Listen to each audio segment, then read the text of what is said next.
Michael Hawkinson, Media Coordinator for the City of Valdosta. Thank you for joining us for the first episode of City Focus in 2015. Our first story of the year takes us back to 2014. On December 4th, the City of Valdosta was named Smart Energy Municipality of the Year by the Technology Association of Georgia. The City of Valdosta was one of the 2 finalists chosen from 66 nominations in the municipality category, which includes cities, counties, and state government agencies. City Manager Larry Hansen accepted the award on behalf of the city during the awards banquet held at the Georgia Tech Wardlaw Building in Atlanta.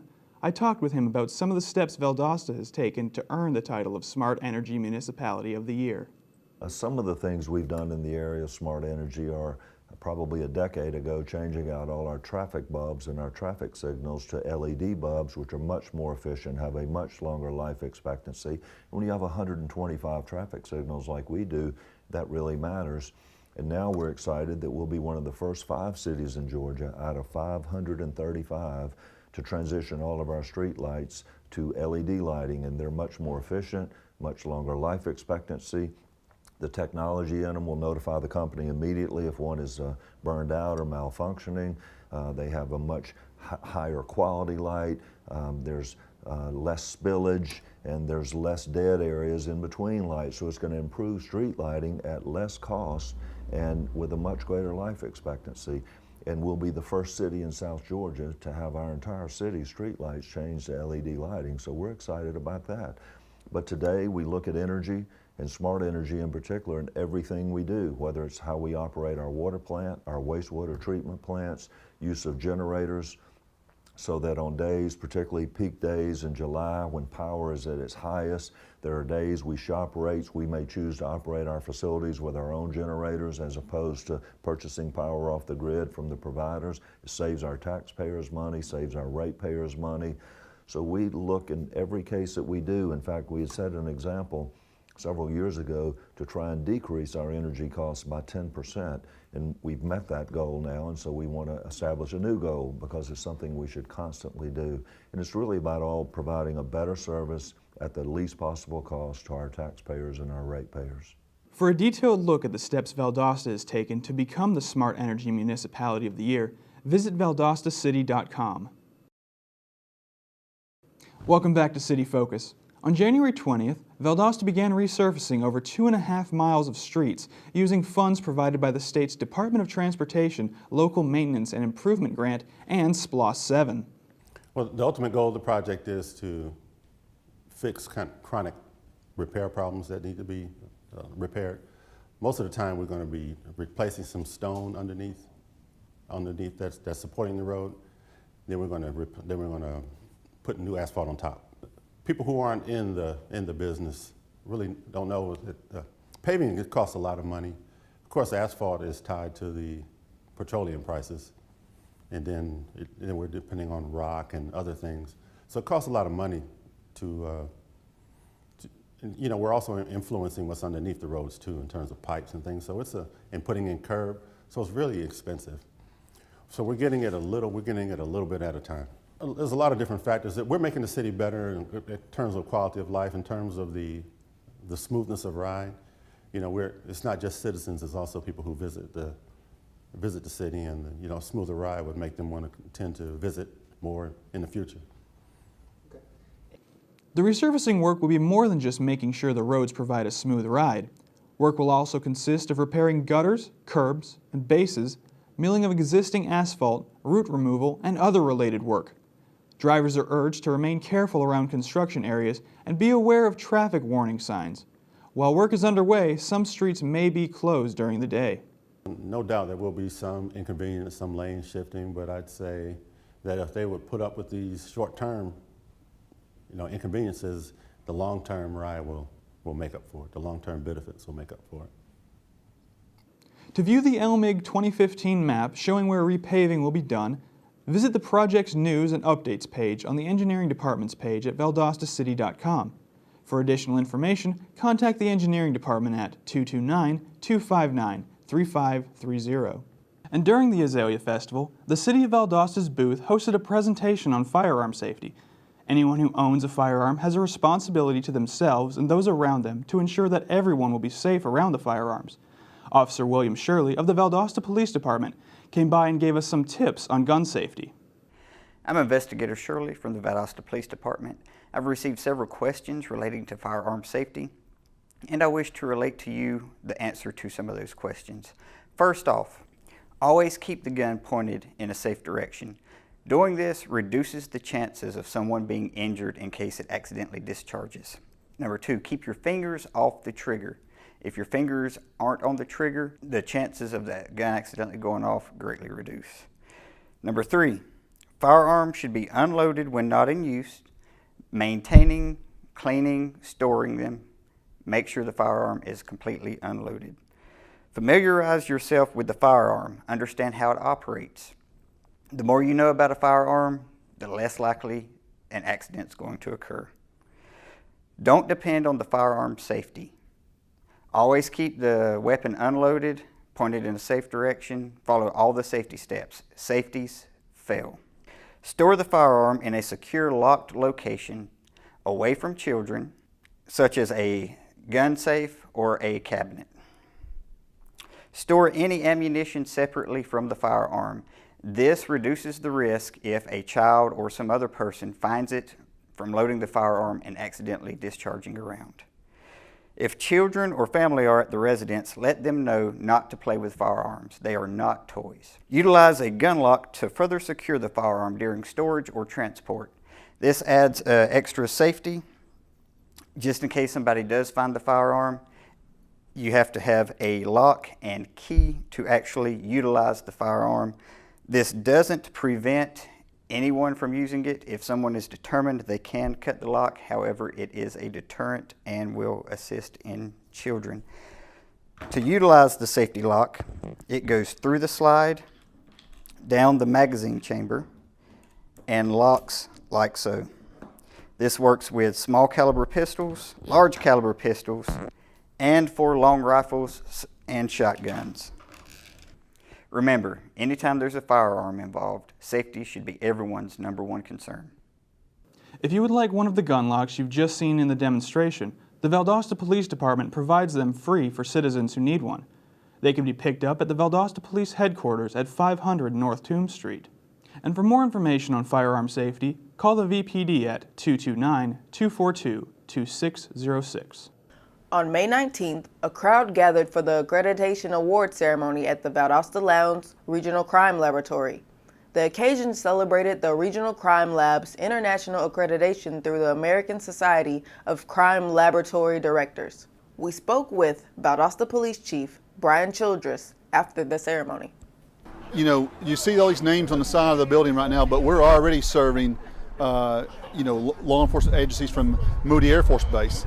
FBI is now using this lab. ATF is now using this lab. Quite frankly, what this means to us is we're hoping eventually down the road other agencies come on board and they work with us, and we do what it was designed to do in the first place, which is getting timely evidence analysis and at the highest standard available.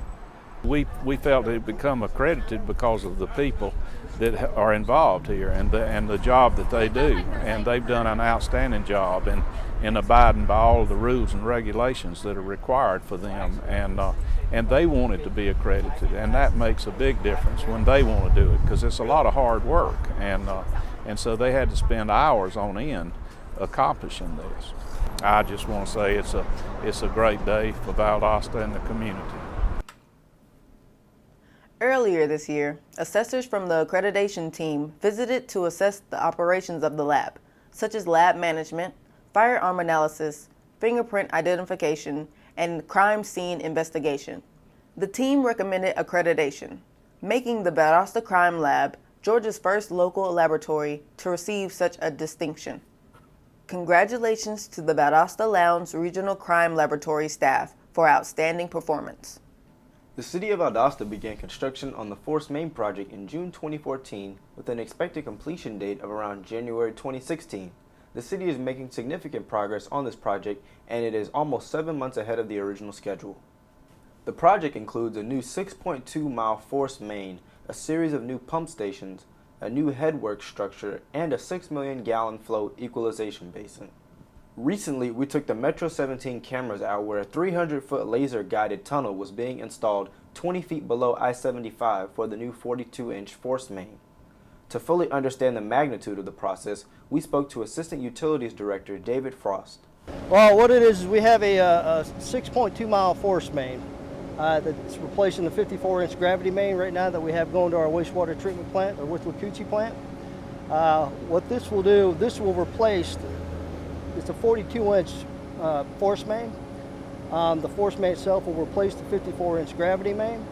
And what's going on out here is with the boring and tunneling, we are boring a 60-inch casing to allow that 42-inch pipe to go through, basically from one side of the interstate to the other. We have certain depths that were required to maintain for DOT purposes. The depth of the casing is going to be about 15 feet below the surface of the interstate, with the bottom of the casing being about 20 feet. Of course, it's a 60-inch casing, so that makes up for that 5 feet. But and this was as far as from engineering purposes, this was the best route to take to get to the new site for the new Withlacoochee wastewater treatment plant. And that was basically what it's based on the engineering behind that. There are approximately 5 to 6 other locations that we've already completed bores. And those were a similar process to this technique, but not quite as large. So. The new 6.2-mile force main will replace the existing 54-inch gravity sewer main that runs along the Withlacoochee River and is expected to resolve the overwhelming majority of the sanitary sewer overflows. For more information, contact the Utilities Department at 229-259-3592. Training is important for all firefighters and departments. The Valdosta Fire Department is taking training to the next level by including the graduates of the Citizens Fire Academy. Introduction to a new program that we're starting. It's called CFAR, C-F-A-R, and that stands for Citizens Fire Academy Response Team. And what that team is designed for is to be an additional resource to help out on firefighters when doing non-suppression activities. The members, to be a part of the team, you have to be a graduate of the Citizen Fire Academy and you have to have your CPR AED certification. One of the main purposes of involving the Citizens Fire Academy graduates is for them to aid in the rehabilitation policy Chief Broom is putting more effort into. In the future, we're seeing them helping out, like I said earlier, with any type of roles that we feel that will taking firefighters away from doing their fire suppression activities. Mainly, they're going to help out with rehab. So anytime we have an incident where firefighters need proper hydration, cooling down efforts and things like that, we're just going to call them, ask them to come out, provide them water, give them towels and do things so they can get readjusted and be ready to go back to the incident. The safety of each firefighter is extremely important, but there are other perks for the citizens of the city. There are several reasons we put this program in place. One, since I was hired, I always said that we were going to be a community department, be more involved with the community, but we want the community to be involved with us. So we started with a Citizen Fire Academy, and this is another opportunity to allow the community to get involved and be a part of the fire department. Another reason is that we put this in place is that there are times when we have large-scale incidents and we need help from our citizens. So the Citizens Fire Academy team will be trained, they will come in and they'll be able to do the little roles, and by them doing the little smaller roles, it allows the department to let the firefighters go back to the incidents and concentrate on the bigger jobs. And the third thing is that we're hoping that this program will also help not just the department but the community improve our ISO rating. So if it may not improve it, but we're hoping it could help us maintain our level 2. It affects your overall homeowner insurance. Right now we currently have a 2. So we're hoping to improve that. Usually when you improve it to a 1 or the next category you can improve it to, that most homeowners insurers see anywhere between a 10 to 20% decrease in the homeowner's insurance. If you would like more information on CFAR and the Citizens Fire Academy, contact the Valdosta Fire Department at 229-333-1835. For over 50 years, Ruth Council and her husband Ralph have lived in the same neighborhood where a street will soon bear her name. From that home, she has become a vital part of the Valdosta community. Now, we came here in 1964, and so my personal feeling, and Ralph has the same feeling, both of us from Valdosta, was that we ought to stay in our community. And if we're going to make any community improvements, we need to make it in this community. I used to say to students all the time, be proud of where you live, make it nice and neat and all of that. But now what's going to happen to their little feelings when I move out into what you would say a better area that was better? The students come by and say, Miss Constance, you still living over here? And they feel proud that I'm here. Council has accomplished so much in her life, from a career in education that began in 1957 and becoming one of the first women appointed as principal of an integrated high school to becoming the first African American and the second female to serve as a Valdosta City Council member. First of all, I'm blessed to have people who say, yes, you deserve this. I want to see you have this kind of honor. And then I'm very proud of the fact that the city okayed that request. And hopefully, my great-great-grandchildren will get an opportunity to see that, and many of the students that I taught. So I feel very honored.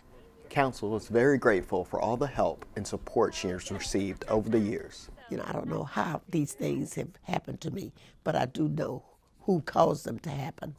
And I say it was my mother and my grandmother. It was my family and my church family. It was my community and my friends, my college and my university, co-workers. In fact, all of these people gave me news that I could use. That's what I say, because they were encouraging, inspirational people, and they believed that I could do what I set out to do, and they helped me to do it. I'll be eternally grateful to many of them. Crowder Street, which runs between Bethune Street and Bunch Drive, will be named Ruth K. Council Drive in a ceremony on August 1st at 10 a.m. Do you know it was named for Ralph Bunch, an outstanding black person, Ralph Bunch, and Bethune was named for Mary McLeod Bethune, an outstanding black woman. And my street will connect those two. These are great people who made great contributions during the time when it was difficult to do that. And to be named right in between them, connecting those two, is an honor to me. At 81, I can look back and say, thank God for all that I have accomplished. Ruth Council is a great example of someone who loves her community and is dedicated to serving the city of Valdosta. Her years as an educator and civil servant prove that one person can make a difference in his or her local community and create a better place to live. On August 1st, Crowder Street officially becomes Ruth Council Drive. Because of the timing in the airing of this show, we will share that event footage with you on our next episode. The 7th annual Valdosta People's Choice Photo Contest winners were announced at the Annette Howell Turner Center for the Arts. Marvin T. Smith won the Best in Show award for his photo, 1 of 100, which features a baby red-shouldered hawk in Drexel Park. Smith received an engraved matted frame for his entry, $100, and 2 season tickets to the 2015-2016 Presenter Series. Other first-place winners include Susan Davis for Kitty's Camellia, Juanita Burks for Sweet Flowing Water, Carolyn McMillan for Day Is Done, Leo Salo for Purple Passion, and Joshua C. Lynch in the Spirit of Titletown USA category.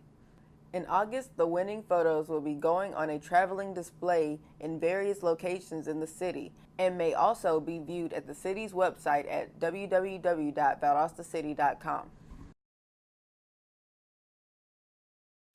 The Valdosta Fire Department has teamed up with Wiregrass Georgia Technical College to give some of their vehicles some much-needed bodywork. Well, we were looking for some economic ways to get our couple vehicles that we have that are a little bit older, but they're still running good, repaired and painted. We're trying to make our fleet a little more, we want everybody the same. Wiregrass's automotive collision repair program took the challenge of restoring these vehicles to their former glory. The city needs something done.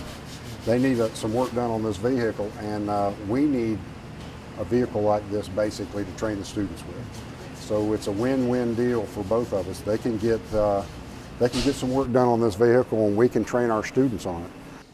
The price to restore these vehicles would have cost the city up to $10,000, but with the help of Wiregrass, the price was greatly reduced. Well, if they were going to be repaired, it would probably would have cost us around the 10 or 12 grand to get them repaired and painted, and then to get the fleet uniform as we'd like it. But as of right now, we're probably going to save $7,000 to $8,000. This joint effort will prove beneficial for both parties. Wiregrass students will get hands-on training to further their education, and the fire department and city save money on much-needed work. The city needs something to look good. You want our fire department to look really well. So a truck that's been in service this long needs some attention, and we can do it and just cover the materials on it. I'm happy with that. The students are good because they're learning how to do something like this. Well, it's not necessarily just the fire department, but we could use it on equipment and other areas of training and things like that, or it just may be a savings for the city. For more information, contact Valdosta Fire Department at 229-333-1835. On October 22nd, the first meeting of the Valdosta Youth Council took place. Several members of the new council were thrilled to begin.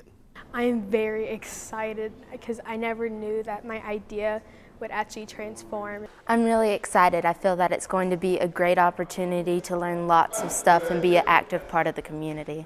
Mayor Gale swore them in at the regular city council meeting, and with that, their terms began. To teach them leadership skills, and we're hoping that some of them might even get interested in careers in city government or farther up the lines. They have so many challenges today.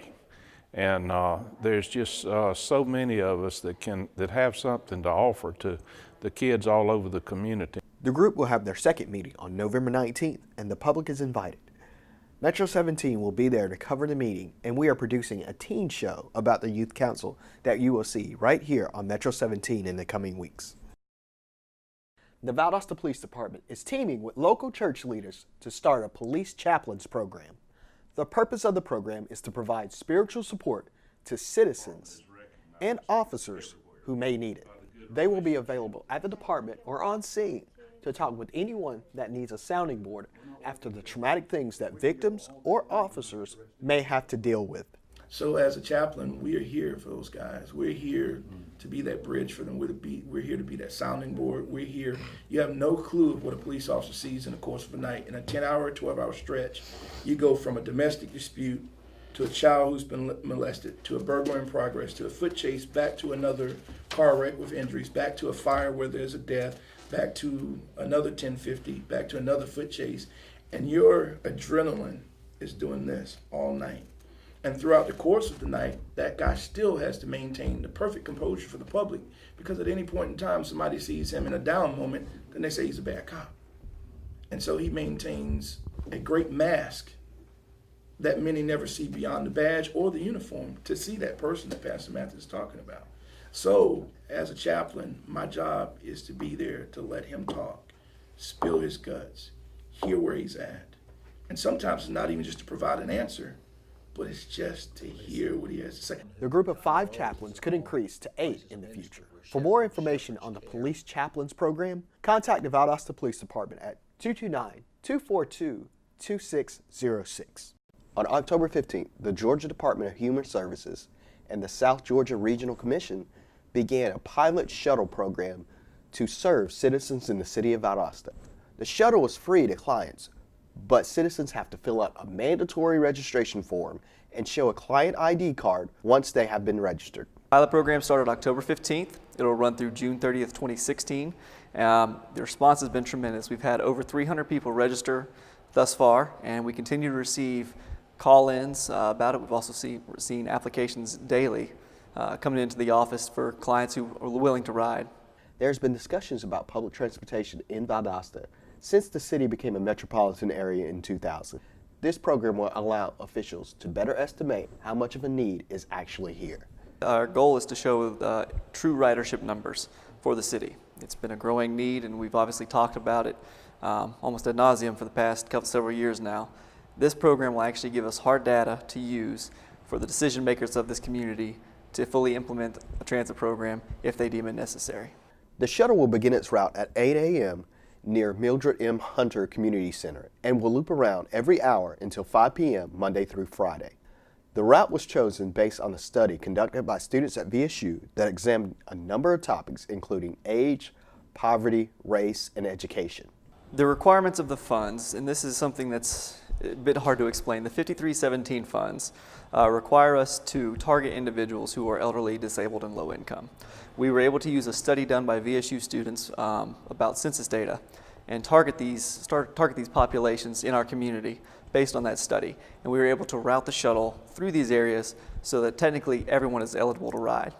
To learn more about the Valdosta Shuttle System Pilot Program, contact J.D. Dillard at the South Georgia Regional Commission at 229-333-5277 or email him at jdillard@sgrc.us. The City of Valdosta recently hosted ribbon cutting ceremonies on 920 West Street and 1506 Kingdom Street, both located in one of the city's designated revitalization areas. The reconstructed homes were built using Community Development Block Grant and is one of the resources the city is utilizing in eliminating substandard housing within the city limits by the year 2020. Mr. Richard Joyner, he came around and he talked with me and told me, you know, about how it worked and all how it take place and all that kind of stuff. I hesitated at first, but later on, he kept talking to me, So I decided to take a chance. We were able to, back in probably 2005, do work camp and paint the old house that was here, but we knew she needed much more than that. So when her time came that we got her deeds cleared and our funding was right, we were able to come in and demolish her old home and build this home in its place. The two homeowners and their families cut the ribbons on their new homes.